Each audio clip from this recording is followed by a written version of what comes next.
I want to read from two sources. One is this book by Dele Ogun. The book is called A Fatherless People. This is the book. All right. So there is something interesting. I'm going to read the mild one before the one that is not mild. So let's start with the mild one. Party funding is always an issue within any electoral system. The Foster Sutton report published on 16 January 1957 confirmed what the colonial government already knew, which was that Azikiwe had been using customer deposits of his African Continental Bank to prop up the failing enterprises through which he had been funding the NCNC's activities.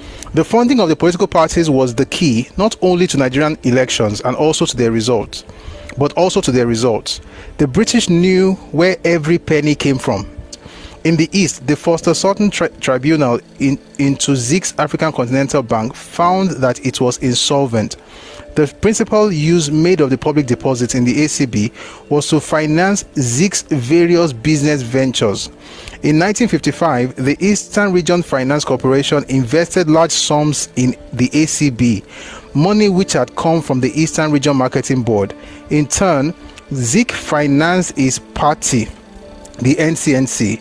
In 1955, the ACB and Zeke's businesses were virtually bankrupt.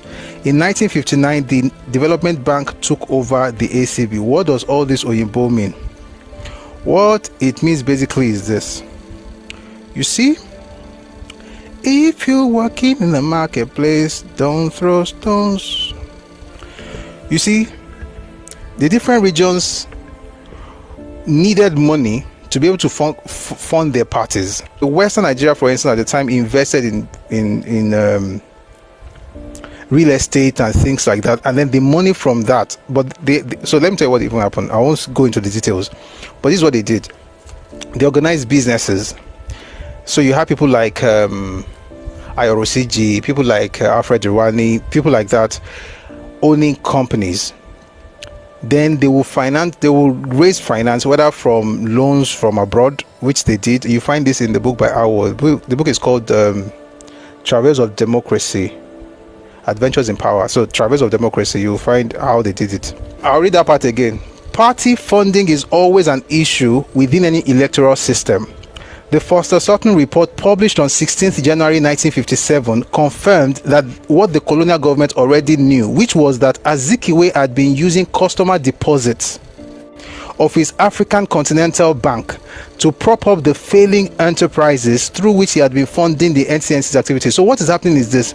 Azikiwe had his own companies, like Zeke newspapers, all kinds of companies. He then had the bank. So Azikiwe will take the money that was owned by the Eastern region. He will put that money in his ACB. He will now have his companies borrow money from ACB. You know what? Some people think it's a lie. Let me read something to you. Another source. I'll come back to this. I'll come back to this book. But let me read something to you first. Alright, so this is the Hansard. Let me just show you before they say it's a lie. You can look for this. Eastern Region Nigerian Commission of Inquiry. This was from 24th July 1956. What is answered is a debate you had on the floor of Parliament in the UK, House of Commons. This is from House of Commons, United Kingdom, 1956.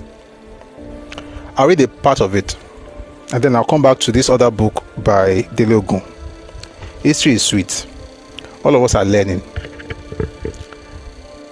The Secretary of State for the Colonies, Mr. Alan Lennox Boyd, with your permission, Mr. Speaker, and that of the House, I should like to make a statement which is rather long. A dispute has arisen in the Eastern region of Nigeria about the relationship between the Premier, Dr. Azikiwe, and the African Continental Bank Limited.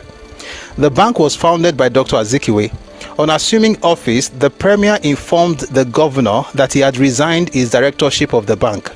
He had enterprises with which he has been associated are still shown as large shareholders in it. I have been informed that during 1955, listen carefully, during 1955, £877,000 of public money was invested in the bank. What bank? African Continental Bank, owned by whom? Owned by Azikiwe. So this again is Mr. Lennox Boyd. It says, I have been informed that during 1955, £877,000 of public money was invested in the bank, and other large sums deposited with it. That is not just 877,000, there's also more money out of funds made available from marketing board reserves to the finance corporation which the Eastern region had established.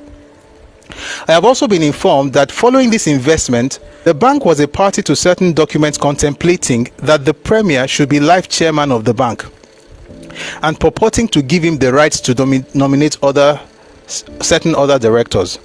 As long as last November, I took the matter up with the Premier in London. That's with Zik himself, who was the Premier of the East at the time. And we have been in correspondence since. In April of this year, Mr. Eyo, that's one that was removed in 1953. The one who was the leader of government business in the Eastern region that Zik removed. Mr. Eyo, a member of the Regional House of Assembly, who had until then been the government's chief whip in the House and deputy speaker and chairman of the Regional Development Corporation, tabled a motion in the House relating to the association of the Premier with the bank. He subsequently called for the appointment of an independent commission of inquiry. Dr. Azikiwe has now instituted libel actions against Mr. Eyo and certain papers. In other words, Eyo was a member of the parliament. Eyo moved the motion that they should have independent commission into the activities of Dr. Azikiwe as far as African Continental Bank was concerned. Guess what Azikiwe did? He sued Eyo. On 14th July, after receiving a report from the governor, I sent a personal message through him inviting the Premier to agree to my appointing a commission of inquiry. I considered it essential that this matter should be fully cleared up before the next Nigerian Constitutional Conference. This conference will consider further constitutional advance for Nigeria, and in particular the grant of regional self-government to those regions that desire it, in accordance with the undertaking, and so on and so forth. Let me just jump. I regret to say that the Premier rejected the second approach. What's the approach? On 18th July, I made a further approach to the Premier, explaining this. On 16th July, what year? 1956. I received from the Premier a message couched in terms which I must confess disappointed me. His message, which has been quoted extensively in the press, implied a rejection of my invitation. Shortly afterwards, I was informed that the Premier and his colleagues, after considering my message, advised the governor of the region to appoint a commission with a sole commissioner of their own choosing. In other words, there's going to be a commission of inquiry into your activities, but now you go choose the commissioner. This happened in 56. This is 10 years after the trip that Zik took to London, where he came back and they asked him for account, and he has not given us the account today. They traveled in 1946. This woman was with Fela's mom, Olufumlayo Ransom Kuti. They gave Zik £13,000 to travel. 13,000. Was it 48?